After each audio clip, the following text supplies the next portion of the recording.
Sistem episkopal tadi yang ya mungkin kita bisa kembangkan sesuai yang Pak Diki bilang sebagai hikmat di dalam perkembangan gereja. Tapi kalau saya kaitkan dengan problem-problem akhir-akhir ini di mana dari tubuh Protestan sendiri muncul banyak bidat, ajaran-ajaran sesat, mestinya seperti Erastus dan lain-lain itu ya. Nah, banyak kali kita mendapat komentar orang bilang begini, PGI ini kerjanya apa saja. Nah, sehingga kalau misalnya di dalam sejarah gereja ketika ada konsili-konsili, maka semua gereja bisa berkumpul dan menyatakan secara bulat bahwa ajarannya Arius, ini ajaran sesat. Ajaran Apollinarius sesat. Tapi sekarang ya paling-paling hanya kita beberapa orang saja yang berkuar-kuar di YouTube dan mendapatkan begitu banyak caci maki juga, karena tidak ada sebuah otoritas gereja di dalam kalangan Protestan yang bisa berdiri dan menyatukan semua gereja untuk menyatakan nih ajarannya Erastus ajaran sesat.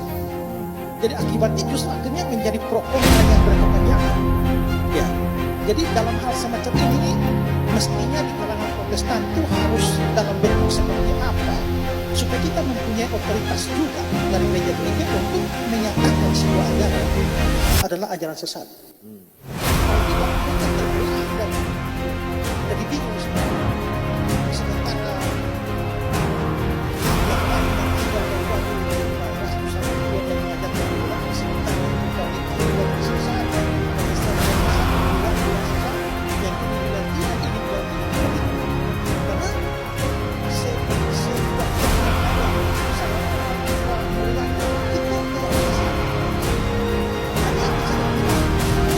itu yang jadi soal. Jadi kira-kira harusnya bagaimana?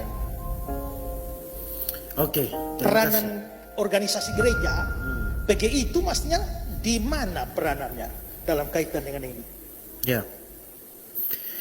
Oke, ini pertanyaan yang sangat sulit ya. Pertama, tapi saya mulai dari yang gampang dulu. Sebenarnya PGI itu tidak terutama difungsikan untuk soal pengajaran. Dia lebih mewakili kepentingan politik dan hukum dari gereja-gereja di mata pemerintah. Jadi dia tidak punya fungsi itu. Itulah sebabnya kalau kita berharap PGI untuk bersuara soal hal-hal begituan agak sulit ya. Agak sulit. Nah, di Bogor ketika ada konferensi misi bulan Agustus kemarin, saya ada diskusi dengan salah satu misionaris dari Amerika terkait dengan isu-isu begini juga. Dan dia menyarankan supaya kita punya semacam dewan gereja yang dipilih dari berbagai denominasi yang ada, khusus untuk mengawasi pengajaran yang beredar.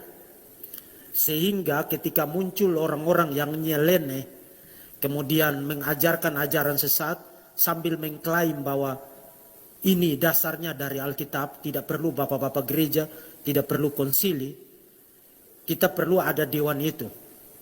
Kemudian saya bilang kepada beliau, saya melihat kepentingan, melihat logik dari usulan itu.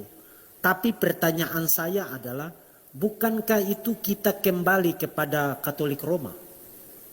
Yusuf, dia dalam diam memilih jalan yang melindungi martabat Maria. Dalam keheningan dan kebimbangannya Allah berbicara kepada Yusuf melalui mimpi. Jangan takut. Yusuf akhirnya percaya. Ia tidak meminta penjelasan panjang lebar. Tidak menuntut bukti tambahan. Ia bangun dari tidurnya dan melakukan apa yang diperintahkan Tuhan kepadanya. Disitulah iman sejati terlihat. Yusuf mengajarkan kita bahwa iman bukan soal mengerti segalanya, tetapi mempercayakan diri berserah sepenuhnya pada Tuhan. Di zaman sekarang, kita pun sering berada dalam posisi seperti Yusuf. Kita punya rencana, punya target, punya ekspektasi, punya harapan, tetapi hidup menghadirkan kenyataan yang berbeda. Ada kegagalan, ada luka, ada situasi yang terasa tidak adil. Sudahkah kita mengenal Tuhan, mencari Tuhan, menemukan dan memandang ke arah Tuhan di saat kita takut dalam hidup ini karena ada beban, ada kelelahan, ada luka, ada tantangan, ada kesulitan, ada kepahitan dalam hidup. Bekerja di tengah situasi itu. Yesus hadir sebagai Immanuel, Allah yang menyertai kita, bukan Allah yang jauh,